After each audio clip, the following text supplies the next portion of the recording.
You know, I go back to this and I speak about this all the time. If you ask 99% of farmers, they would hardly know to make it or chainsaw. They certainly wouldn't have the serial number of it. And it's vitally important, lads, when you all go home.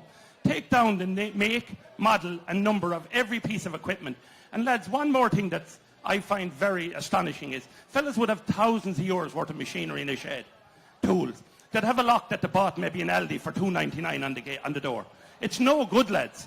You have to, you have to come out there and, it's all right saying the Gardaí will sort it, but you have to sort it for yourselves. A good lock will cost anything from 50 to 100 euros. And you could be protecting maybe 10,000 euros worth of property. So a small bit of common sense on that, lads. And I think we have to get back to the stage. Farmers are very busy. But we have to get back to the stage where farmers are going to look out for each other. Now, Karen Walsh. Karen, you may have seen, she was here last year. You've seen her on television. She's becoming a star of the legal circuit. She specialises in, as I say, agricultural law, for want of a better term. You're in the middle of the urban area in Cork. One of the big things that people always ask about, whatever about the will and how are we going to split the land and who's going to get what, is the rights of the farmer when somebody invades his land, invades his home, invades his yard. What can they do? Anyone here who goes home tonight and suddenly they're confronted with an intruder, how does the law view what they can do, what action they can take next? Well, there was an act brought in 2011. It's the Criminal Law Defence in the Dwelling Act 2011. And basically what it states is, if someone comes into your house or your land, your property, with the intention of committing a crime, and as a trespasser, you're entitled to use reasonable force to defend yourself, your property, or to prevent the commission of a crime. Now, reasonable force is very grey, and like, for example, I would ultimately, you're before a judge and a jury in the event that you use force and you kill someone or you injure someone, and you're coming before a judge and jury to decide on your fate. Sometimes it can go before the DPP and they may decide not to prosecute, but I suppose what Ger was saying there about putting deterrence in place and preventing it happening in the first place. For example, my father's a farmer and he was going down, there was cows calving in the middle of the night, and the dog started barking and there was lads inside in his yard trying to steal diesel, and there was other lads down the road keeping watch, and they heard him and they ran. But I would not want my father relying on that piece of legislation. You think the legislation is porous, for want of a better description? I think it has to be balanced with a person's right to life and a person's right to protect their home. But it's putting a farmer in a very vulnerable position, because what is reasonable force? It's so grey. So reasonable force to me is, this gentleman here is in his farm tonight. He hears a noise. He goes out into his backyard. There's 3 guys robbing the place, maybe one down the road. And what's he do? Does he close the door and go back inside and say, shit, I don't want to get involved in this? Does he reach for his shotgun? Mm-hmm. Because he's immediately in fear. I'm sure you're probably not. You're a big man now. You're afraid of many things. But he may be in fear. Everybody is in fear. Adrenaline takes over. And he decides to fire a shot, and he hits one of them. And he maybe just injures them. Or he fires a shot over their heads, and one of them falls and trips and hurts himself. Like, the first thing, the guard is on the scene, and he say, okay, we have to take a statement, we have to pursue it, we have to prepare a file for the director of public prosecutions for every potential case. But like, where is the black and white in relation to him? Why is it grey? Why is there a grey area? What is the grey area? Well, first of all, there's 2 tests, and one of them is, did you honestly hold the belief at the time that you were in danger? And then was the force you used excessive in the circumstances, or was it reasonable in the circumstances? And basically, if you have used more force than was reasonable in the circumstances, then you will be found guilty of manslaughter. Okay, let's have an argument then. Let's calculate and try and define in the few moments that this man has to think. How do you define reasonable force? It's a dark night. A guy is carrying something. It could be an iron bar. It could be something, a shovel, or it could be a shotgun. And you shoot him, and he goes down. If he had a bar in his hand or a shovel in his hand as opposed to a gun, is that considered to be unreasonable force? See, that's the question I'm asking as well. That's why the legislation, I would advise to retreat, call the guards. But if you're faced with that, that is the law or the defence that you will be claiming in those circumstances, and it'll be a judge and jury deciding that. Well, I don't think many juries are going to find any decent people from rural Ireland guilty like Pádraig Nally. But we did see, and everybody in this country has seen what happened to Pádraig Nally. And of course, if any of us talk about it in favour of Pádraig Nally, the politically correct will tell us that's not right. Yeah. What about the poor criminal who was shot? You know, and it's only when you go down around the farms and you see the fear in their eyes. Yeah, absolutely. And it is real. It is absolutely. It's not a media construct, is it? I'm dealing with loads of farmers, and it's mostly stolen machinery, stealing diesel. I had a farmer recently, someone said all his 15,000 worth of timber on fire. And again, it is, he knows who it is, but he has no proof, and it's a local. I want to come back to shooting them in a minute. I like that subject. Seamus, you said something to me there that caught me straight away. The people in the agricultural farming community, first of all, there is the loss of their peace of mind. Then there is the cost of the loss of the property. But there's another cost you were telling us about in relation to insurance. Tell us more about that. Yeah, I think one of the starkest things we found in the ICSA survey was that farmers are willing to suffer the loss of up to €1,700 and not tell the insurance company because they're afraid that the insurance company will double their premium in the following year. And I mean, on average, most farmers are paying over $2,000 a year in insurance anyway. So I think it's outrageous that a farmer has to suffer the loss, or think he has to suffer the loss of maybe €1,600 worth of equipment because he's petrified that the insurance company is going to double his premium the following year. So you say that's an average, 1,700 they're prepared to take. So that's a lot of money for anybody. It is, and anyone out profit here margins are narrow. That's a dry stock farmer knows exactly how many cattle they have to sell to make €1,700 a profit. It's absolutely, I'm not here crying wolf for the dry stock farmers, but I think everyone the profit margin in dry stock farming at the moment is on the floor. So they'd have to sell an awful lot of cattle to get back that 1,700.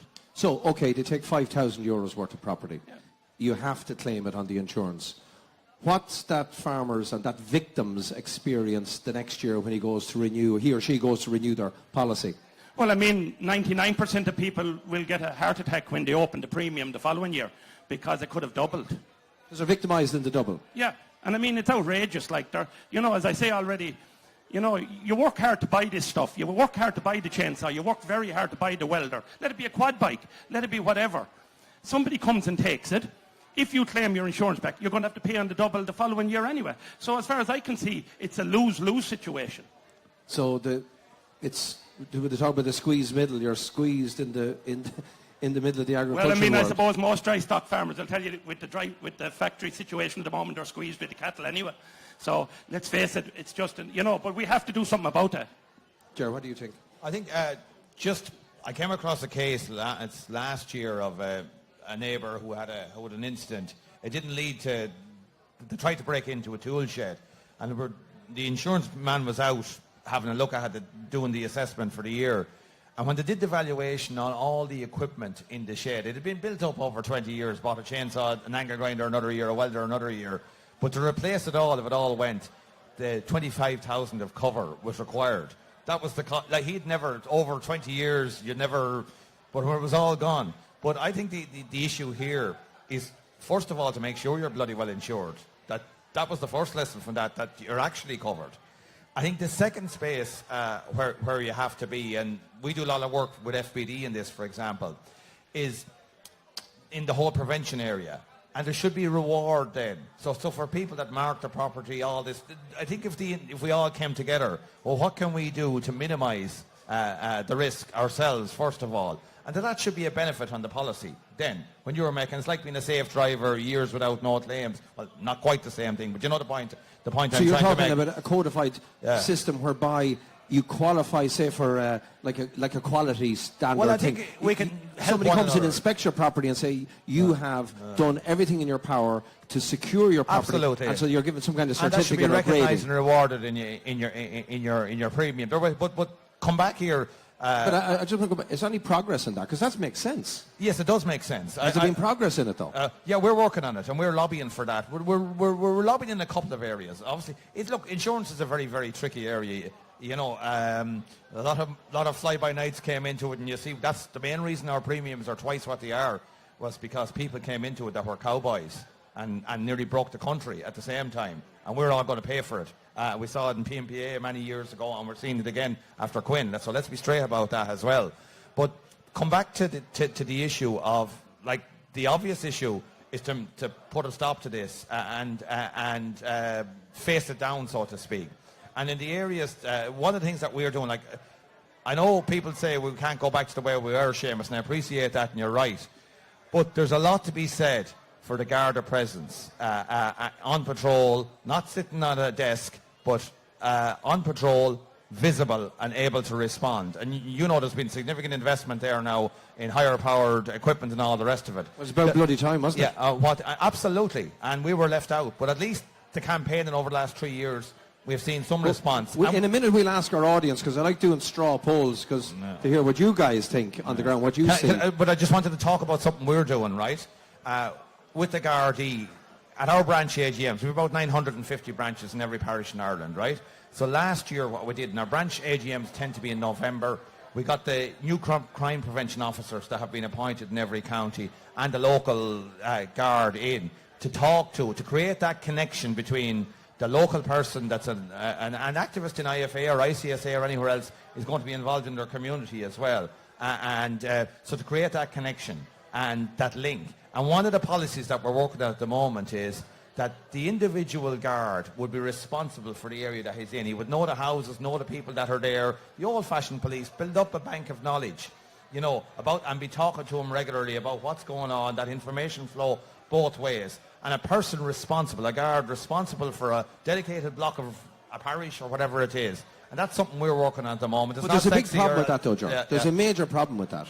Because, like, I'm hearing still from people around the country, and John Healy, or John Tully should be here somewhere, but, and Michael, there's John. But the people are calling, like, John is like a magnet. Come up, John, don't be shy. We've kept the chair for you there. But John has been telling us, John Tully, ladies and gentlemen, all the way from Borris in County Tipperary. But John Tully here is, don't go on tip this year, Brady, don't do that. But, John, you're talking to farmers everywhere. But one of the things, following on from Jared said, the big problem you keep identifying to me, and you've been very active about this, is the lack of police response. Tell us about that. The problem with the guards, if you rob today, they'll come out maybe 2 or 3 days later. That's not good enough. There is no follow-up. I understand what he's saying about having a guard over a particular area. I'd be straight up with you. It's a waste of fucking time, because they're not going to do the work. The big problem is with the guards is the top people in their station are not allowing them to do the work. And I know that for a fact by even talking to guards every day of the week. You have the chief superintendent inside in town. She's more interested in going out after the guy with no tax or an L plate or no insurance. And that's the bottom line. And we're back down to, we'll talk about country people. We're back down to a man that's going out there for 2 or 3 pints and he goes home and he minds his own business. And we have the scumbag down 2 miles down the road cleaning some ordinary neighbour out. And they're more worried about that person that's driving with 2 or 3 pints than going out catching real fucking crime. And that's what we need in Ireland. And I'm sorry about my language. Just to qualify who John Tully is, just in case you haven't heard of him, because he's pretty notorious the length and breadth of Ireland. It looks like Michael down there. But John here was involved in the Save Our Communities. It was an initiative to set up around Tipperary. It's led to the huge meeting in Thurles, and then another meeting in Trim, which actually, that's the one I was saying, that was the catalyst that provided and forced the government to do something about it. By the way, without your angry head on now, calm, baby, has the situation genuinely, in any way, changed or improved? Now, give credit where it's due. There has been some people brought to justice, but nobody brought to the courts. Our biggest problem is, and this man even touched on it, is sentencing.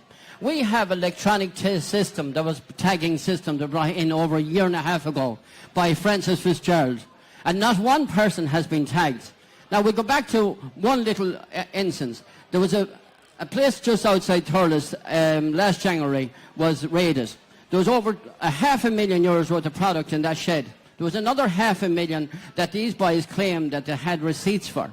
Now, those guys have been caught 3 times. Now, just be careful what you're saying, because this is going out live on Facebook, and I'm in enough bleeding trouble as it is without getting more trouble now. Well, these people have been caught 3 times since. Right? Once has been caught in Care. They've been caught coming in on the boat with 50 grand's worth of stolen stuff, and there was another fine 2 weeks ago. Right? And these boys are still walking the streets. So why aren't they tagged?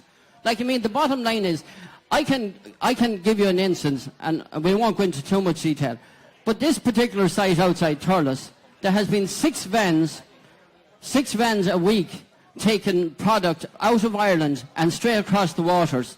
Our biggest problem, we're talking about free movement. We shouldn't have free movement, because these guys are moving. When the product is stolen, it's gone. Now, we have 35 or 40 quads taken in the Rathkeil area, for instance. And where are they? In what area? What area now? In Rathkeil, in Limerick. There's 30 to 40 quads. There was a meeting in the Rathkeil House Hotel there 2 weeks ago. And at that meeting, there was a particular reporter wanted to go into that meeting. And she was heavy-handed by local councillors, TDs, and I wouldn't say 100% sure about Gardaí, but it's damn bad that if we're employing TDs and local councillors in Ireland, and they're going to and going to stop the ordinary Joe Soap from talking, that's a disgrace. We depend on the government to back the people of Ireland, not to shut them up.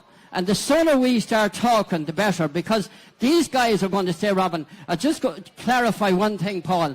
They're on about how these guys operate.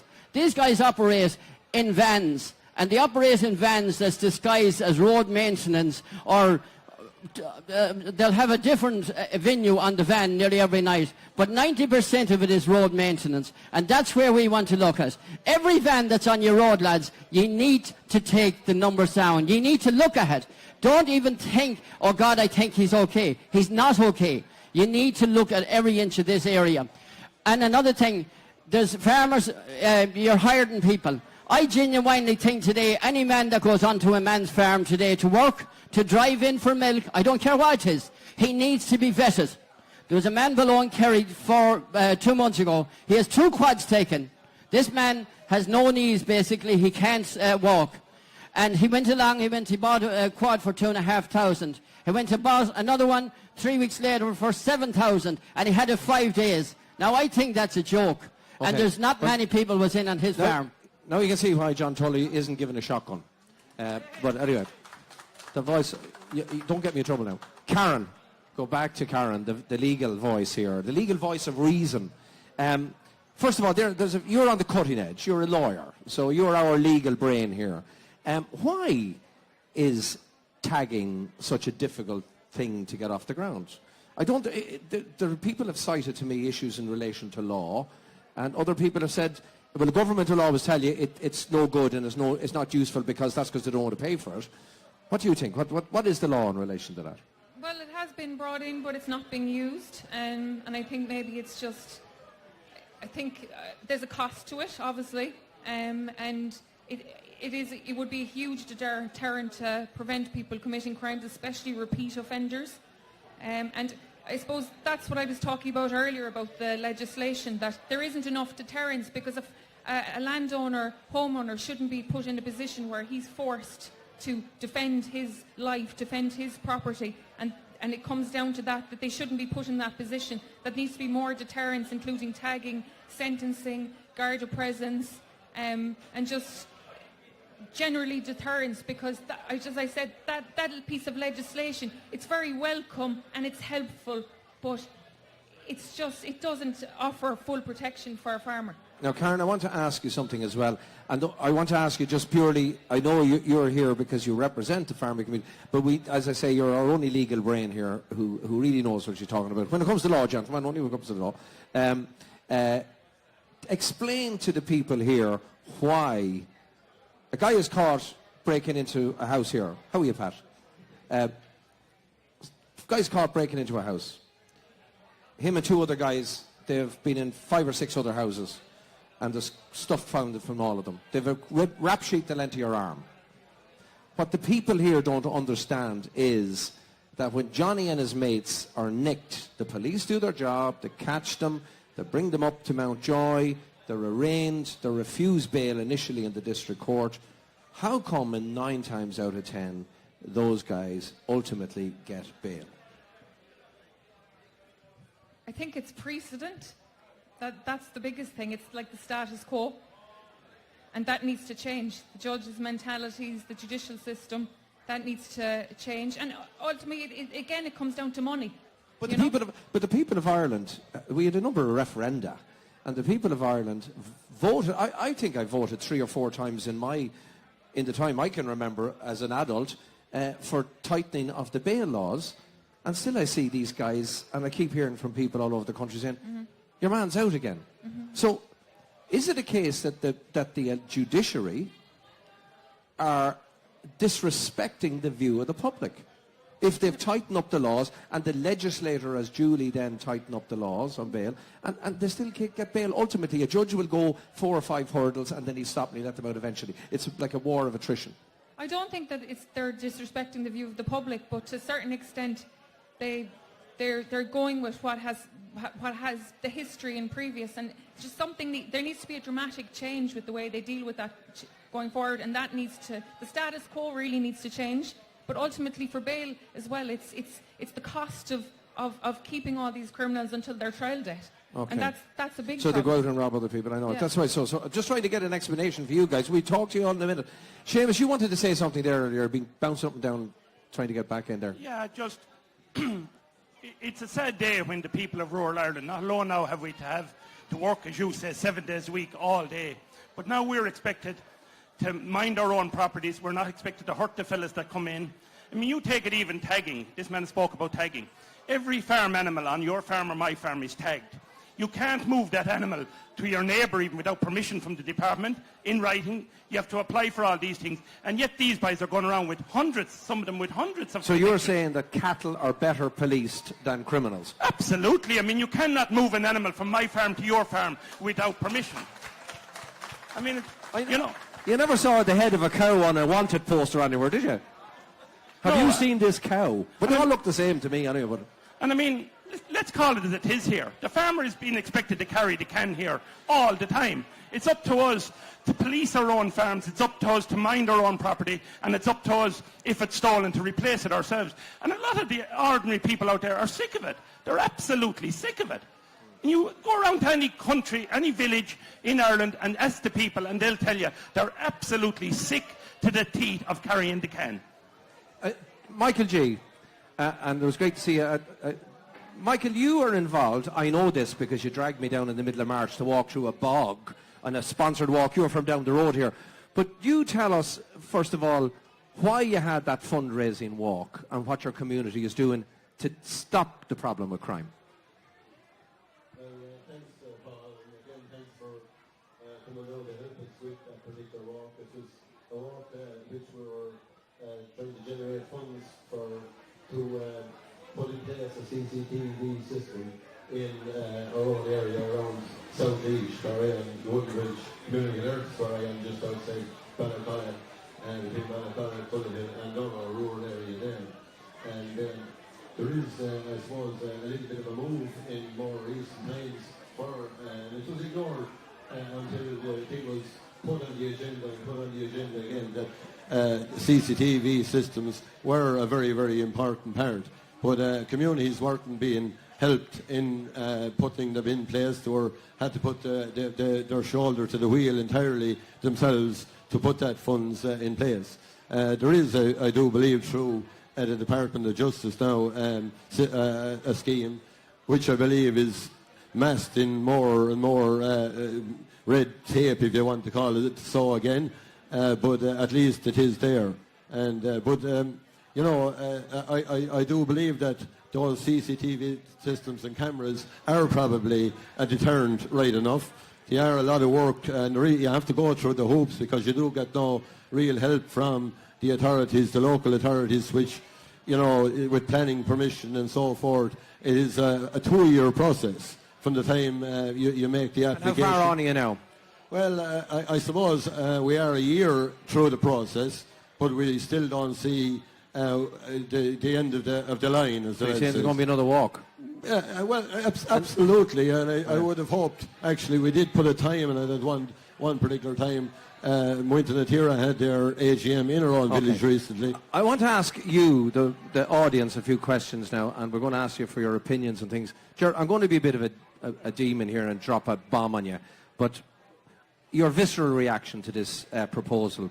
Are the people of rural Ireland, in terms of policing, more concerned with, say, breath tests or penalty points versus boots on the ground and squad cars patrolling the roads as they should do?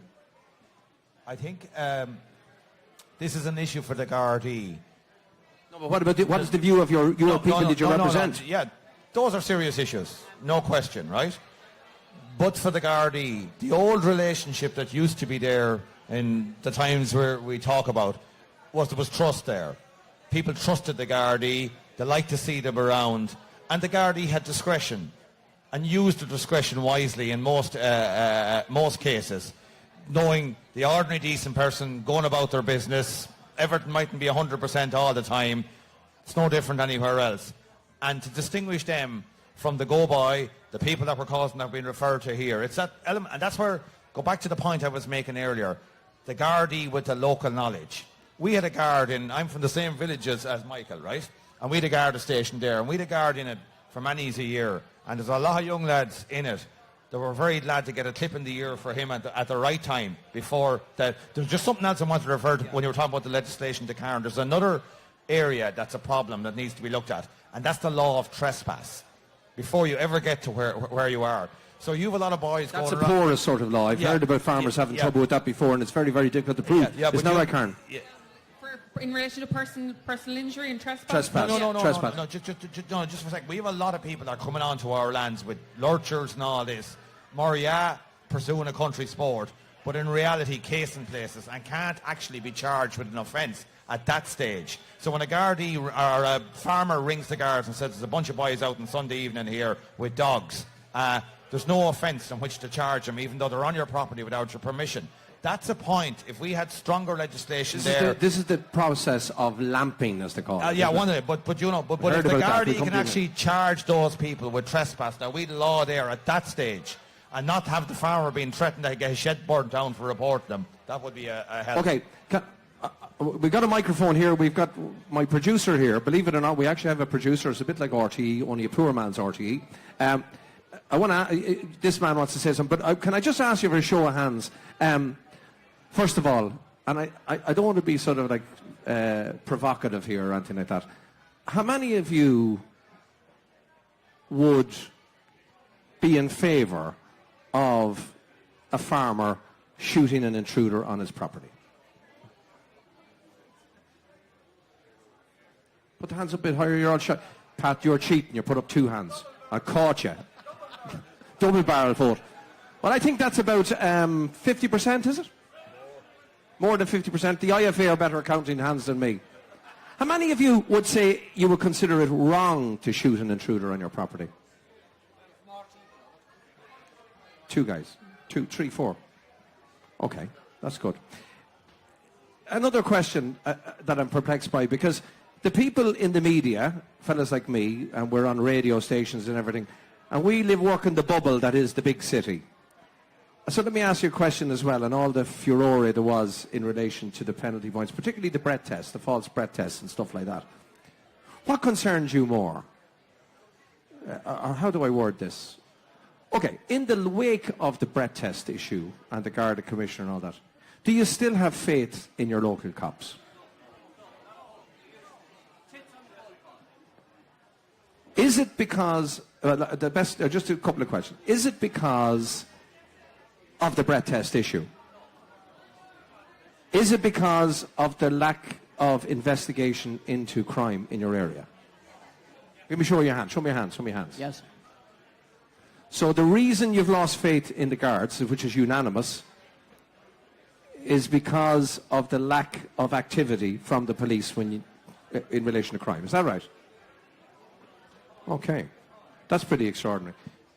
This gentleman here wants to say something. How are you? I just want to put it to Karen. I'm not a farmer. I married into the farming community, but John was saying there, I'd know John. I'm a casual man, so I'd know John, whatever, just to see him, whatever. But Karen said there, I'd be the same school as you, Paul, and John here. Karen said there about if 3 intruders when our dad was down on the farm, okay, that came into the farm, and you ring the local guard, all right, or you ring the Garda station. Cashel, big town like Cashel, we ring, we get through to Care, okay? Sorry. There's no car there, okay, to come out to your farm. John hit the nail on the head about, guards and the people coming. I've nothing against the guards, but at the end of the day, I'm the same school as you and John and everyone that put their hand up there, okay? I have a 94-year-old father who's still in-law, farmer or whatever. You try to tell that man, 94 years of age, lock this, lock that. You can get your CCTV, you can get your cameras, but as you call them, the scumbags that come down, okay, put your hoodies on, cover your number plate, disguise it, as John said, with their motorway, this and that or whatever. It's gone out of the country. The guards, to be quite honest, and I said I'm not anti-guards, are literally, you know what I mean, they're a joke. You go in, you report it, he's gone for 4 days on a respite or whatever. I'm the same school as you. Get the shotgun and blast them, because them scumbags probably have a gun themselves. Like this lady said, you said they might have an iron bar, they might have a shovel or whatever. Those lowlifes probably have a gun too. So that's the way you deal with them. Pass that microphone over to Pat Hennessy. I'm not letting you away without saying something. By the way, can I ask you a question as well, please?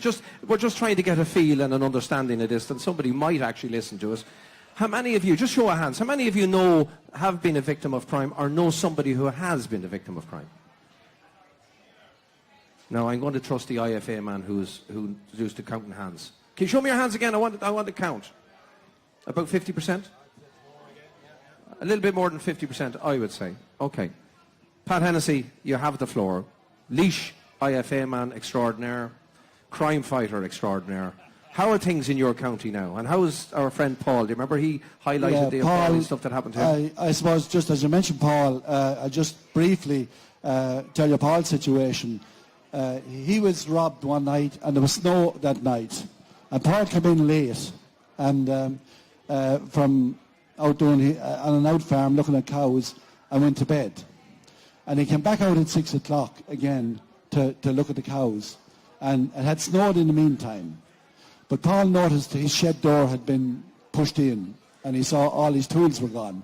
In the space of 2 hours, he was only in 2 hours and back out 2 hours. But Paul has one arm, as the Paul here said, from an accident years ago. But he had adapted all his tools, that he could change the wheel on a tractor. He could do anything himself with his one arm and his tools. But them tools, specially adapted and all as they were all taken on him. I suppose 15,000, 20,000 euros worth of tools. But not so much the tools was the biggest problem for Paul with his sleepless nights after. And still, that's a couple of years ago now. But we could see in the snow, as near as I am to you, where one guy was standing at an old rose bush watching Paul's bedroom window while the other guys were loading up. And every he had night, just been standing as well. he was standing there, and he had been shuffling. You see where he shuffled in the snow, watching the bedroom, watching the house to see if anybody come out. He was only, as I said, 5 yards away from Paul's bedroom window. And every night Paul comes out now to look at his cows in the spring or whatever. He's worried coming out. Is there someone else there, like, you know? And that's the aspect that when, even if there's a court case or whatever, like, everything is gone. But the fear factor remains there, that people are prisoners in their own houses. And the cost that farmers have had to endure in the meantime to put up electronic gates. And, Paul, when I came to where I live in County Laois, you could be sitting having your breakfast, or you could be having a cup of tea at 12 o'clock at night. There wouldn't be a knock on the door. The door would open. A neighbour would come in. Someone would ramble in, like. You did the same. The women rambled into one another, like. But that whole fabric of rural Ireland is gone now. You have to ring to get the electronic gates opened, or the doors are locked, and people are prisoners in their own houses. But you asked me how things are in Laois. We had a big... I was just going to say, what's the situation like now? There has been Operation Thor. The guards have been given more resources, millions of euros. Has it changed for you? It has changed, because at the time I was county chairman, there was never a month went by. We'd have our monthly meeting every month, when it was anywhere from 4 to 6 to 8 farmers come in, had been burgled at that meeting. We don't have that now. There's still, I think it has moved a bit more to the town areas or that where the burglaries are, building sites and that. But the farming area has been vastly improved. As you know, some people are behind bars now, and we have to give credit. I know we slated the guards here a bit today, but the chief super in Laois, he put vast resources into capturing those guys, bring them before the courts. Well, he's a good bit of stuff. He's a very proactive cop. It's down to but from John Tully's saying, Yeah. it's down to the personality of the most senior guard in your division, it would appear to me. It is, yeah, If he's but- determined to catch criminals, he catch them. If he's determined to cover his or her arse, then cover his or her arse, and do you for driving a pint, too many in you, rather than catch criminals because he has to pay overtime. Yeah, but you look at John, and I suppose the other aspect of closing down rural Ireland too, that the squad cars do come out at night now and roam around. But if I meet the squad car and I'm going home from the local pub with a couple of minds, and I say to my neighbour next morning, I met the fucking squad car last night up the road, like, you know. But yet I want to see him there, you know. Yeah. But, you know, I always find that amazing. Yeah. The decent people of Ireland want to see guards. They don't get them. The scroats who live in parts of Ireland don't want to see the guards. They get loads of them. Isn't that? I suppose that's the way the thing goes. I leave the last word to you, Pat. Pat Hennessy of the IFA in Laois. My guest, Michael G. Ger, Johnny, the beautiful Karen, and Seamus, who's also an attractive man. I said, just in case I didn't want. I'm trying to get like Joe Duffy, be a cat. And thank you very much for coming to us. God bless you all, and stay safe, and don't let the bastards get you down.